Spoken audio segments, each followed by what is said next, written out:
CPTSD, depression, and addiction. In theory, these are three very different things, three very different situations.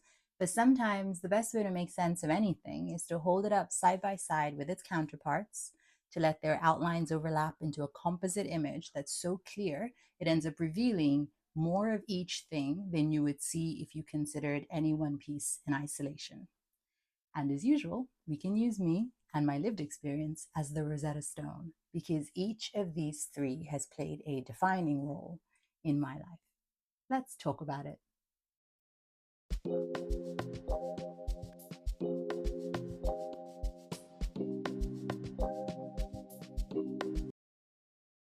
So, to begin, let's start with CPTSD. The C is often mistaken for childhood, which is very understandable. People assume the difference between regular PTSD, the kind that came back with soldiers from Vietnam, say, or more recently Afghanistan, etc., and CPTSD is that the latter stems from childhood trauma instead of war. In a way, that's not far off. The condition was first described by Judith Herman after observing people who developed certain patterns of behavior following prolonged childhood abuse. But the C, in actual fact, stands for complex, not childhood. Complex because the defining feature is a diffuse system-wide array of nervous system damage and dysfunction. I think it's good that they didn't go with childhood in the end. Otherwise, we'd have needed a whole other category term for adults who endure long-term captivity or abusive relationships and come out showing the exact same shape of system-wide damage as children. And the reason both children growing up under threat and adults trapped in hostage or prison camps end up with similar nervous systems is because the basic experience, as far as their brains and bodies are concerned, is fundamentally the same. Chronic fear plus helplessness. And that helplessness part is key. To be afraid and therefore flooded with adrenaline for a protracted period of time is one thing that already does do something to the shape and to the conductive tendency of nerves. But it's another thing entirely for that adrenaline to have no action, no remediative action it can be channeled towards. Where there is something that can be done about the situation, for example, fight or flight, then that's what happens. Hence why regular PTSD is characterized by, broadly speaking, being unable to come back down from or step out of the loop of actions that you poured all your adrenaline into to save your life, etc. But where there is fear and adrenaline, but apparently nothing that can be done in terms of fighting or fleeing or freezing or fawning or whatever the usual case may be, then the nervous system instead has to just go on about its usual business while being terrified, while boiling in adrenaline. So you sleep and wake up and eat and grow with adrenaline. You study with adrenaline. You chat with friends. You shit. You daydream. You hear sounds. You touch things, all with adrenaline rushing through your blood. And because energy flow shapes the brain, all the lines of your nervous system, like all the lines that are carved through your nervous system while you grow and act, are drawn jagged, not smooth, like exclamation marks instead of commas, spikes where there should be soft curves. The psychological and physiological consequences are immense. Every experience is spiked, more intense, more distorted. You learn a different universe than the people around you. Their normal is not your normal, down to the colors, the sounds, the textures of things. Yours is simply literally a different reality. And your brain becomes so used to being flooded with adrenaline that in moments where you aren't triggered enough to produce this brain chemical, you're pretty desensitized, like you are unaffected by such comparatively mild fuel as dopamine. You know, dopamine, the cool flowing neurotransmitter that powers everyday focus, satisfaction, executive functioning. This barely registers when it's flowing through your body, when it's triggered by your environment. So normal people's excitement is your nothing. Normal people's terror, that's your normal. But moreover, there'll also just be a bunch of things your brain never learns to do, behaviors and skills that depend on dopamine, not adrenaline. So recording what you're doing and holding it in short-term memory so you remember where you left something, that's dopamine. It's a dopamine process. Sustaining focus on a long duration task, that's dopamine. So if the fuel you've grown up running on is hot, fast adrenaline, instead of cool, steady dopamine, you simply don't learn to do the things that require dopamine in the same way or at all. And so this is why CPTSD often looks like ADHD from the outside. Both are brains and bodies running on an atypical signal and atypical fuel. The difference is origin. ADHD is genetic, this inherited wiring for heightened excitability and adrenaline. So that from birth means that the triggers can be anything. It can be situations of joy, curiosity, thrill, confusion, anticipation, delight. With ADHD, the nervous system just lights up a lot at the world in general in all its variety. Whereas with CPTSD, it's imposed and it's about fear. It's a nervous system forced into chronic overdrive by fear and helplessness, growing up carved by that storm. So the chemical and behavioral tendencies do often look similar, but the context and the felt texture of it obviously is utterly different. And when a nervous system runs that hot, that long, it will sometimes collapse under its own intensity. That's where depression comes in. So that collapse is what depression actually is. It's a nervous system burned out, lights gone dim after overheating to implosion. So now depression isn't only caused by CPTSD. Grief can do it, protracted anxious rumination can do it, even extended periods of laser-like focus can overheat the system until it buckles. But CPTSD is one of the surest recipes. Chronic fear plus helplessness will for sure eventually send the system crashing.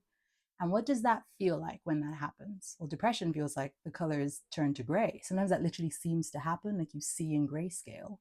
And basically, just nothing works anymore, nervous system wise. Idea generation, decision making, the ability to feel emotion, all gone or blunted. Even grief, which initially in the early days will cut through, tends to dull and disappear eventually. And so, one of my favorite names for depression is Tosca, a Russian word that essentially means an abject boredom with life. Nothing tastes like anything, nothing smells like anything, nothing looks like anything. It becomes almost impossible to reason why you should keep living. And as usual, or usually anyway, while this waking death has you in its grip, your outer life is also falling apart. So you're dropping the balls of work, of relationships, of responsibilities from your numbed hands. And so you end up both with an internal absence of desire to live because you can't feel anything, and a set of external fires giving you seemingly rational reasons to want to escape life. Addiction, then, this is where that enters. Because if by chance you stumble on something, some chemical, some sensory experience, something that jolts your nervous system back into wakeful technicolor after the numbness, or something that cools the boiling panic enough for you to breathe before you get to numbness, you will meet that with gratitude, with hunger, with dependence. It doesn't really matter what it is: sex, alcohol, cannabis, heroin, caffeine, prescription pills, gambling. If it rescues you from one of the intolerable states of your nervous system, like panic or emptiness or overdrive or shutdown, you will love that thing. You will crave that thing. You will shape your life around it if you have to. And so here's the strange trick of society. Whether your chosen substance or practice is treated as medicine, as indulgence, or a sin depends less on chemistry or outcome and more on the category. SSRIs prescribed by psychiatrists, that's treatment. The same neural pathways lit up by psilocybin or cannabis, that's drug abuse, except for in places where cannabis and psilocybin is now medically prescribable. Yay. Then it's a question of who handed the baggie over. And like coffee dependency is so intense you can't function without it, perfectly normal. That's just being a human. Sex or exercise or work addiction is your coping mechanism. That might not even register to anyone as an addiction at all, though neurochemically they're doing the same thing. Like society draws an arbitrary but fiercely policed line between swallowing a chemical made in a factory owned by a registered corporation and one made anywhere else. And then a further line between taking any chemicals, generally speaking, into your body and provoking your own body to release that exact same chemical into itself. But for the individual on the inside, the neurochemical wash, the relief from the intolerable nervous system situation, feels the same. It's always the same, whatever it is that does it for you. Relief feels the same. So the logic from inside is very simple, brutally simple. Something helps you breathe, something lets you feel alive, something switches the lights back on. Of course, you keep going back to it. So that's my story personally. For me, that something is THC, the main cannabinoid in cannabis, Without my prescription, my body stays frozen in classic fight or flight mode, muted sensations, shallow breathing, bodily signals not really registering properly.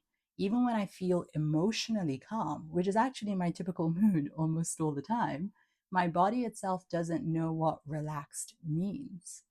THC brings sensation back online. I can feel my body, not just inhabit and direct it to move, which means that for activities where full sensation matters or is the point, like sex, intimacy, movement, dance, sometimes even writing, I medicate. This is the nervous system that I grew up inside. ADHD already made me more excitable than most, then childhood delivered beatings from Nigerian teachers, sexual molestation, school bullies, parental death, the precariousness of poverty, the refugee years, all in all amounting to a ceaseless flood of adrenalized fear as my brain and body were forming. And layered beneath all of that was autism. The early awareness, like by the age of 3, that I existed with any idea how or why, without a map for why people did what they did, and without any guarantee that I could keep myself safe from their anger. So my days growing up were exactly like what I described earlier. I studied with adrenaline, I ate with adrenaline, I chatted with adrenaline, I shit with adrenaline, I dreamed with adrenaline. So the pathways of my brain and body carved themselves jagged based on that fuel. And so before I had any language for any of this, I just lived it. Cycles of adrenalized hyperproductivity followed by crash out depressions, like 18 major depressive episodes in total, and a proportional number of suicidal spirals, though none for the last 4 years since I started healing and detoxing from adrenaline via every single trick in the book. Even still and regardless, my body still simply does not know how to be calm. Even with no emotional blocker, relaxation is simply an unknown configuration to my autonomic nervous system. And so perhaps one day I'll finally crack how to unclench on my own. But for now, unless I intervene chemically, I don't get the full spectrum of human sensation. And that's where these three threads knot together: CPTSD, depression, and addiction. Untangling them and laying them side by side is how I finally got to see each of them so clearly. And I hope the same is now true for you. Have a nice day.